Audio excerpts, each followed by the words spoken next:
Have you ever seen a tree with its thick bark, widespread branches, maybe bearing fruits and flowers? It looks so powerful and majestic, right? Now contrast that with a creeper. Thin, delicate, fragile, inching its way forward and clinging on to anything it can hold on to. It does not look majestic, but it has something magical. It has the ability to twist and turn and stay rooted even through the roughest storms. So I have a money plant at home. One morning while watering it, I couldn't stop but admire how beautifully its delicate roots had started gripping the wall like little tiny hands. It was beautiful. And that is when I thought that I should make a video on adaptability. An insanely powerful trait that has helped mankind to survive countless shifts from the beginning of time. What's wild is that adaptability becomes the root system for many other life skills that can be acquired, like communication skills, leadership, accountability, ownership. But truthfully, I've met people who struggle with it. Change makes them anxious and nervous. So here are 3 elements that can help you build solid adaptability and in the process help you upgrade many other life skills. The first one, accept changing times. So after one of my workshops, a gentleman came up to me and I had noticed he had waited for everyone to leave. Most times after a workshop, people will gather around and give me their feedback, tell me their experiences, or maybe ask some questions. I noticed he waited for his turn and then he came up to me and he said, "Thank you, that was insightful." He was giving me positive feedback. Then he said, "I want to get your perspective on how should I handle a team of 20-year-olds. I am so fed up," he said. "They don't want to listen, they don't want to follow policies, they don't want to work hard. I am literally struggling to get along with this generation." I felt empathetic, but as I observed, I could tell that the problem might not be in his team, but it could be in his ability to adapt. I gave him some of my suggestions, the ones which have worked for my clients, using positive and negative reinforcements, tightening up the policies a little bit, and of course, practicing exactly what is being preached. See, times have changed. Today, the age is of tech, speed, and abundance. Back then, we had less. Survival drove hard work, seriousness, and stability. Today, kids are backed up by 10 times more support. Their issue is not survival. They want to get more. If you're simply clinging on to the old-time values that worked for you without really bringing it to concept of today's time and age, then you are the one resisting change. You can still teach hard work, seriousness, and maturity, but in more creative ways. Say a parent wants to stop their kids from spending hours on the phone.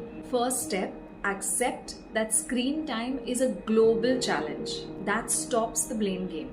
And now the mind starts working on creative alternatives. What should the child do if not be on the mobile phone? And let's be honest, today's kids, you cannot tell them what to do. They will call you out on hypocrisy. You will have to show them how it's done. They will see and they will learn. It's the same with teenagers and it's the same with young adults. Bottom line, accept what is, so you can create what isn't. When you accept people's traits, changing environments, new situations, you create a space to move forward for yourself and others. But if you're simply stuck on how things should be, then you're the one resisting change. You're the one who is playing the wrong game. Because you see, things are going to change even more, and change is not waiting for you. Second, find a way. Back to the creeper story. Once it's rooted into the ground, on the surface, it starts reaching out for light, water, or whatever it needs to survive. I've placed hurdles in front of my creeper to just watch its nature. And right enough, it grew roots around or over the obstacles that I had placed. Accepting a situation doesn't mean giving up on it. It means adapting yourself creatively around it to bring about the change you want to see. Here is another story. I was trying to teach a bunch of students the concept of discipline and consistency. Now, these are not small students. They're big students, already graduated. So a little bit more tact I had to use. Some of these students, I realized, were really big fans of the boy band BTS. It's a Korean boy band. Now, if I would go old school on them, I'd probably criticize or make fun of their interests and get them to do what I want them to do more strictly using authority tactics. Let's be real, back then in my days, I only remember teachers using the ruler more than words. But today, not happening. But I wanted to connect with them. I wanted them to understand what I'm trying to tell them. But first, I had to understand what they were trying to tell me. So I listened and I dove down into the world of BTS. I listened to some songs, read some theory. In fact, some of the songs I even liked. Then one day, in a conversation, I asked one of the girls, "What do you look up to BTS for? What inspires you about them?" Her eyes lit up. There was so much enthusiasm while she was sharing with me about the journey of BTS, how disciplined they are, how they have overcome struggles, and how they have become the famous celebrities they are today. I didn't have to teach her anything. She literally told me everything that I was there to tell her. I paid attention to the interest factor of some more students, and soon enough I was able to connect to the students with their interest factor and put across to them the points that I wanted to share. Not by the method that I thought would work, but by using their own interest to get through to them. Here's another example I came across. A supervisor once complained on how his people continuously came late to office. So we worked on a few things. The first step was to accept that some of the policies were too loose. More so, the supervisors had to model behaviors that they wanted to see.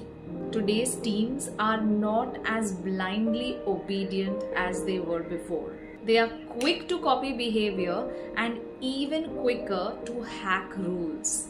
So instead of complaining, we decided to find clear, creative strategies and back them up with examples. And that really helped. I've helped senior leaders to do just this. Identify what drives their team and use that to truly empower them. And every person has their own unique primary motivating factor. Accepting them to be different helps you with creative, innovative ways of dealing with them. Complaining only kills creativity. Start thinking in terms of solutions, not problems. Sure, there will be trial and errors along the way, but you won't know what works until you try. 3. Stay rooted. Even as a creeper spreads its aerial roots far and wide to crawl over walls and obstacles, its true strength still comes from the roots that are anchored right below the soil. Adapting does not mean compromising on your values. Your values, in fact, keep you anchored and grounded, but evolving in the methods and processes that you will use forward. See, a friend of mine once told me, "Shalini, you must allow things to happen. You must learn to go with the flow." It taught me to be flexible and calmer when life got messier and tough. But I also learned to pause and check.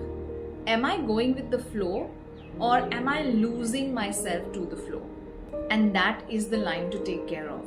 Whether it's adapting to a fast-paced job or the mindset of a new generation, you can change your approach and methods without letting go of your rooted values of discipline, empathy, kindness. Thus, the new roots that you create on the surface becomes a story to tell, keeping you constantly grounded and reminding you where you came from.